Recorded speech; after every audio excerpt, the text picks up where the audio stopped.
यहाँ तो सभी दिव्य विभूतियाँ उपस्थित हैं। त्रिदेव, त्रिदेवियों के साथ इंद्रदेव और सभी देवता ही तो हैं यहाँ। तो फिर यहाँ कौन है ऐसा जो गणेश जी के लिए संकट उत्पन्न करने का कारण बन सकता है?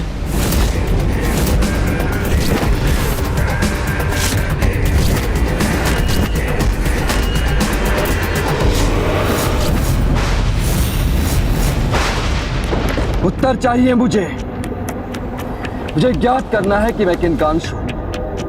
उनका परिचय चाहिए मुझे। कौन हूं मैं? कौन है मेरे पिता?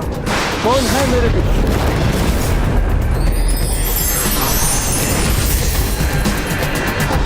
हटो! हटो! हटो!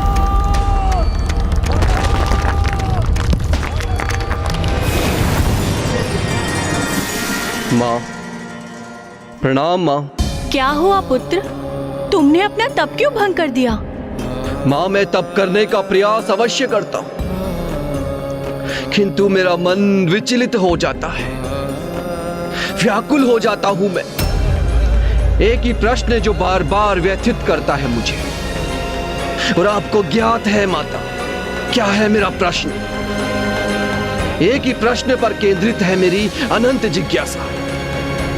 किसका पुत्र हूं मैं? किसका पुत्र हूं मैं? मेरे पुत्र हो तुम, भूदेवी के पुत्र। मैं ही तुम्हारी माता हूँ। आप जननी है मेरी, ज्ञात है मुझे, किंतु मेरे पिता कौन है उनका परिचय ज्ञात नहीं। वो मुझे ज्ञात करना है माता। मैं आज कुछ भी स्वीकार नहीं करूंगा। वर्षों से जिस उत्तर से आपने मुझे वंचित रखा है, वो आज आपको देना होगा माता। वो रहस्य आज आपको उजागर करना ही होगा। अरे वाह नंदी जी, इतने सारे उपहार, वो भी मेरे लिए। हाँ गणेश जी, ये समस्त उपहार आपके लिए ही हैं। अच्छा। पुत्र गणेश, अभी एक उपहार और शेष है तुम्हारा। एक और उपहार? अच्छा मामा जी, तो कहाँ है वो उपहार? बताइए ना मामा जी, मेरा एक और उपहार कहाँ है? अवश्य।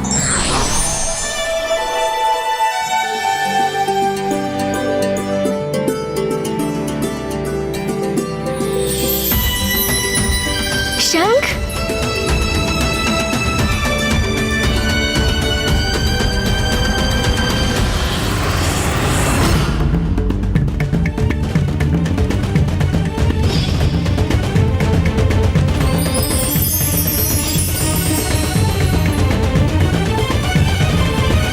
क्या हुआ, आप सभी इतने चकित क्यों हैं? ये मेरा शंख नहीं है, केवल शंख रूपी मिष्ठान है। ओह, अच्छा मामा जी, आप समझा।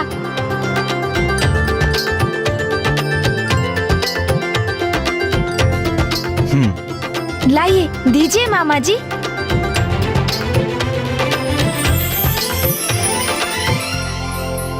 आपका कोटि कोटि धन्यवाद मामा श्री। आपका ये उपहार तो सुंदर भी है और अवश्य ही स्वादिष्ट भी होगा। इसे तो मैं अवश्य ग्रहण करूंगा मामा जी। किंतु मामा जी, आपके शंख की दिव्य ध्वनि का श्रवण करने हेतु पुनः आऊंगा आपके पास और आपका शंख भी प्राप्त करूंगा मैं।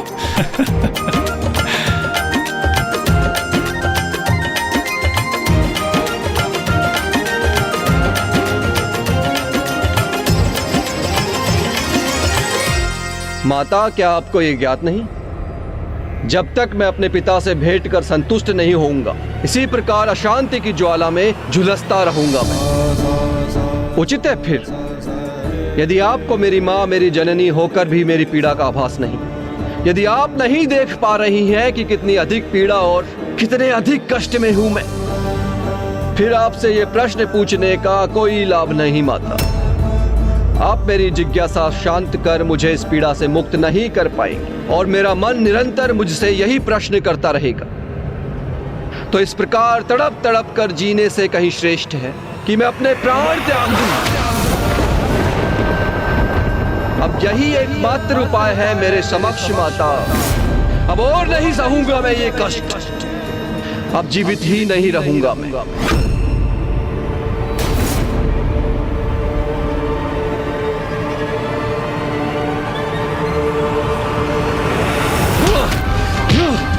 प्राण दे दूंगा अपने में, प्राण दे दूंगा माता।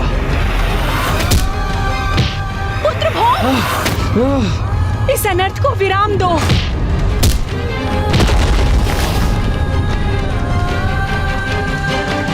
स्वयं को दंडित करने में भी सक्षम नहीं हूं मैं। यदि मैं इतना शक्तिशाली हूं तो अवश्य मेरे पिता कोई महाप्रतापी पुरुष होंगे।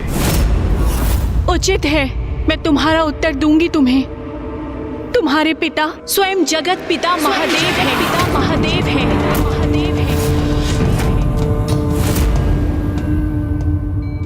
जगत पिता होने के नाते संसार के सभी जीवों के दुखों का निवारण करना, उनके जीवन को सुख से भरना मेरा दायित्व है। किंतु संसार के सभी सुखों और दुखों से परे अपने परिवार को, उमा को अपने पुत्रों के साथ प्रसन्न देखकर मेरे हृदय को जो सुख, स्नेह और संतुष्टि और आनंद की अनुभूति हो रही है, वो सबसे भिन्न है। जगत पिता महादेव ही है मेरे पिता, किंतु ये कैसे संभव है? मैं बताती हूँ पुत्र। पूर्व काल में अंधक नाम का एक महाअसुर था, जिसका देवताओं के साथ एक महाभयंकर युद्ध हुआ।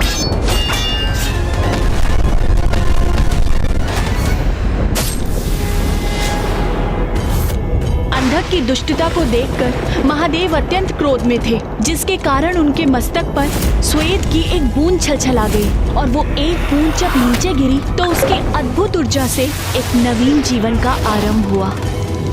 और जब मैंने उस नन्हे शिशु को अपने हाथों में उठाया तो वो क्रोधपूर्ण रुदन कर रहा था, क्योंकि महादेव के क्रोध से उत्पन्न स्वेद की बूंद से उसका जन्म हुआ था। महादेव द्वारा अंधकासुर के वध के उपरांत मैंने उन्हें संपूर्ण घटना का विवरण दिया।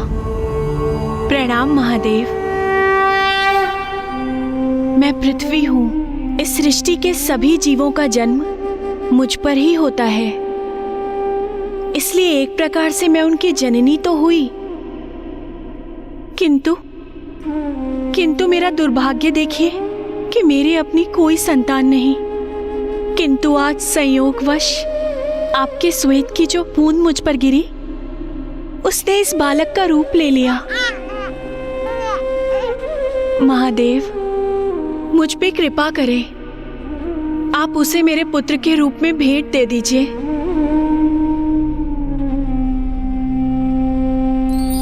तथास्तु, तथास्तु, तथास्तु।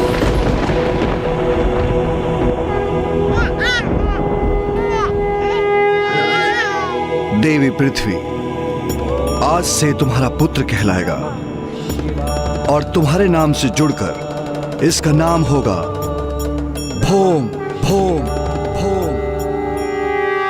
कि सत्य आज तक आपने मुझसे छिपा कर रखा माता। तुम मेरे पुत्र हो, मैंने तुम्हारा पालन पोषण किया है।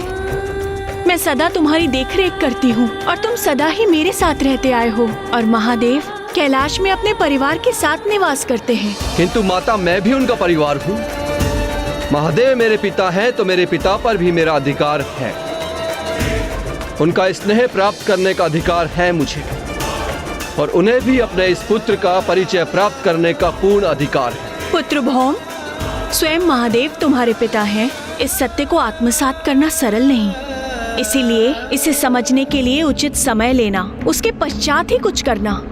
माता, आपने मेरी बात का मान रखा, मुझे मेरे पिता का परिचय दिया, किंतु अब जो मुझे उचित लगेगा मैं वही करूंगा। आवेग में आकर कुछ मत करना पुत्र। एक पुत्र का पिता पर अधिकार है, इसमें आवेग का प्रश्न ही कहाँ उठता है माता।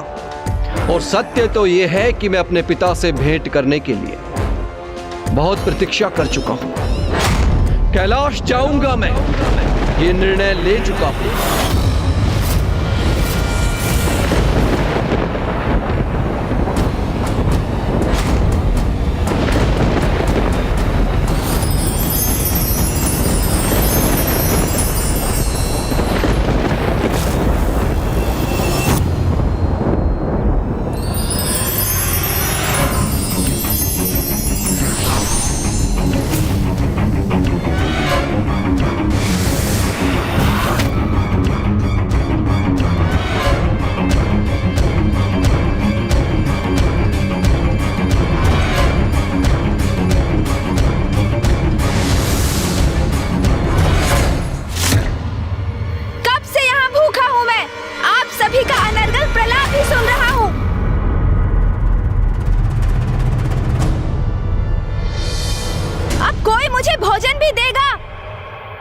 अथवा बस भोजन को घूर घूर कर ही अपनी भूख शांत करनी होगी मुझे।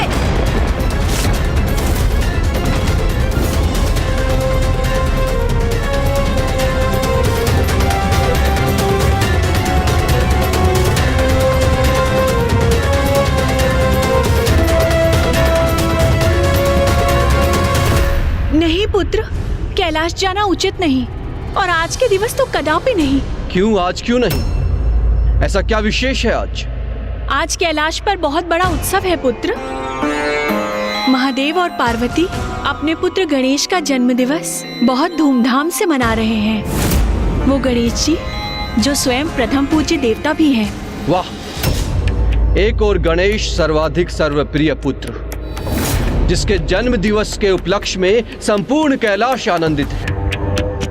एक मैं हूं भौम, तिरस्कृत परित्यक्त पुत्र, जिसका नाम महादेव को कोई स्मरण है ना कोई चिंता। मुझे भौम के नेत्रों में गणेश जी के प्रति ईर्ष्या और द्वेष स्पष्ट दिखाई दे रहे हैं। कहीं इसके कारण उससे कोई अनर्थ न हो जाए। पुत्र भौम, तुम्हारा ये विचार महादेव को दोष देना सर्वथा अनुचित है।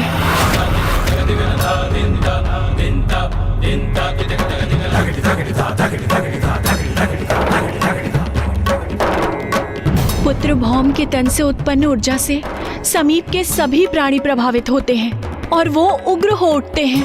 और अब जब वो गणेश जी के प्रति क्रोध और घृणा के भाव को अपने भीतर लेकर कैलाश गया, तो कहीं उसका कोई प्रतिकूल प्रभाव न हो, गणेश जी को कोई क्षति न पहुंचे। पुत्र गणेश,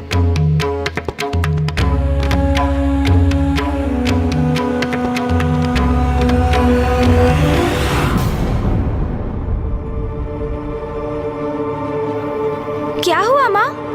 ये सभी मुझे विस्मय भाव से क्यों देख रहे हैं?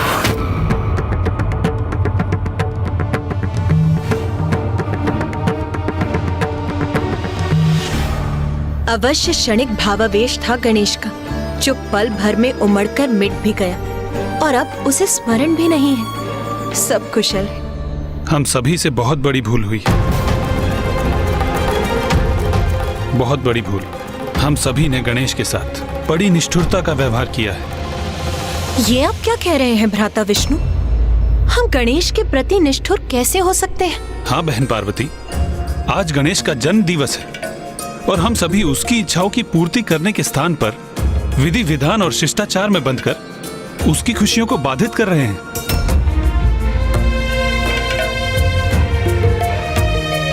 जो भी विधि विधान है वह अवश्य पूर्ण होंगे, किंतु हमें गणेश को उसके भोजन से वंचित नहीं रखना चाहिए। आज गणेश का जन्म दिवस है और उसके समक्ष उसके मिष्ठान, उसके मोदक सभी हैं, परंतु हमने उसे ग्रहण करने का अवसर ही नहीं दिया, तो उसको क्रोध तो आएगा ही ना।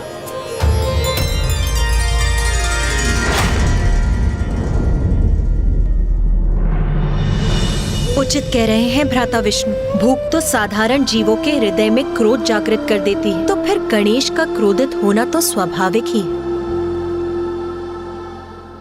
आप उचित कह रहे हैं भ्राता विष्णु। भूल मुझी से हुई है। मुझे सर्वप्रथम उसे भोजन कराना चाहिए था। हाँ माँ, मुझे अत्यंत भूख लगी है, जो आपके हाथों से मोदक खाकर ही तृप्त होगी। आप मुझे खिलाएंगी ना माँ? खिलाइए ना माँ।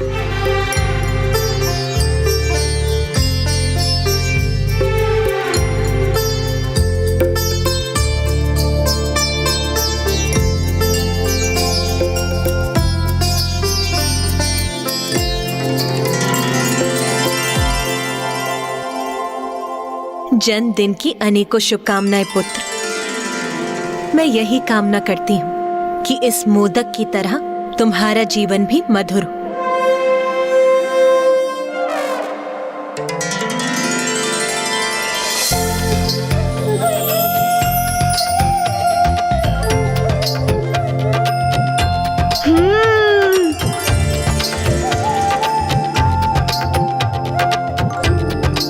अति स्वादिष्ट।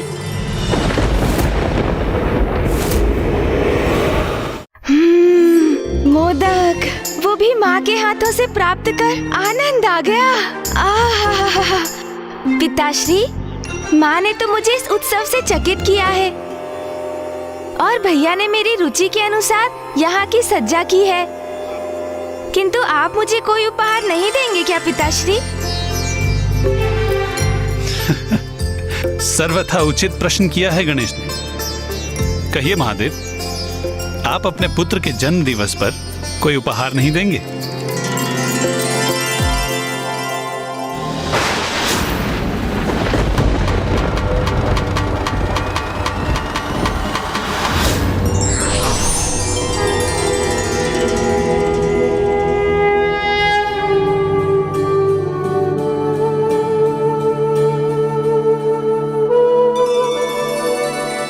पुत्र गणेश, मैं तुम्हें तुम्हारी मां के समान दुलार तो नहीं कर सकता। मैं तुम्हें तुम्हारे भ्राता के समान तुम्हारी सभी नटखट क्रीड़ाओं में भागीदार भी नहीं बन सकता।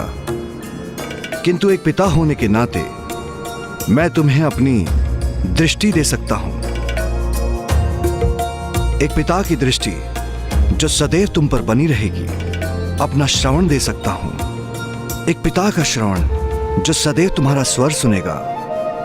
मैं तुम्हें अपनी वाणी दे सकता हूं।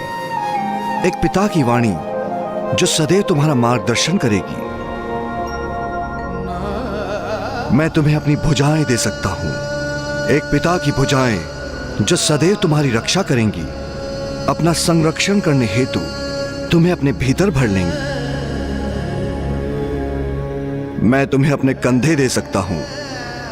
एक पिता के कंधे जो सदैव तुम्हारा दायित्व का बोझ उठाने में सहायक बनेंगे। जन्म दिवस तो तुम्हारा है पुत्र, किंतु जिस दिवस से तुम हमारे जीवन में आए हो, हमारे लिए वरदान स्वरूप हो, हमारे जीवन के अमूल्य उपहार हो तुम। जन्म दिवस की शुभकामनाएं पुत्र। कर्पूरगारं करुणावतारं संसार सारं भुजगेन्द्रहारं सदा वसन्तं हृदयारविन्दे भवानी सहितं नमामि। आयुष्मान भव।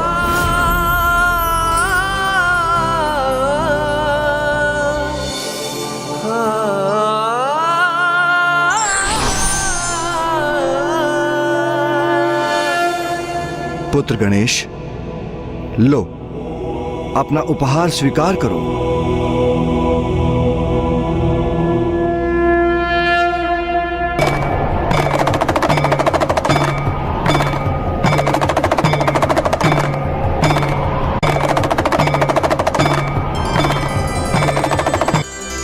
धन्यवाद पिताश्री। इससे तो मधुर ध्वनि भी उत्पन्न होती है। पुत्र गणेश, मैंने तुम्हारे मामा के विपरीत तुम्हें एक वास्तविक डमरू प्रदान किया है।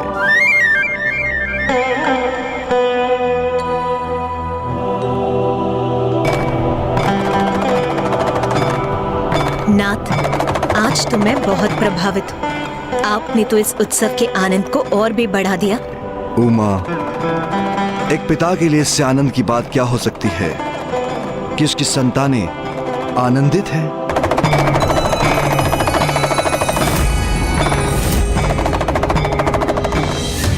जगत पिता महादेव का आशीष है प्रथम पूज्य गणेश को। वो कैसे व्यर्थ जा सकता है? तो गणेश जी पर कोई संकट कैसे आ सकता है? कदाचित चित्रगुप्त जी से ही अपनी गणना में कोई भूल हुई है। और वैसे भी मंगल मूर्ति विघ्नहर्ता गणेश का कोई ग्रह दोष कैसे अमंगल कर सकता है? वो तो स्वयं परम ब्रह्म है।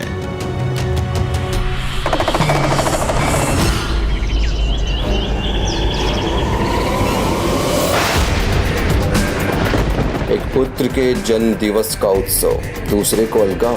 मैं भी महादेव का पुत्र हूँ। विनती से अथवा शक्ति से अपना अधिकार तो मैं लेकर ही रहूंगा।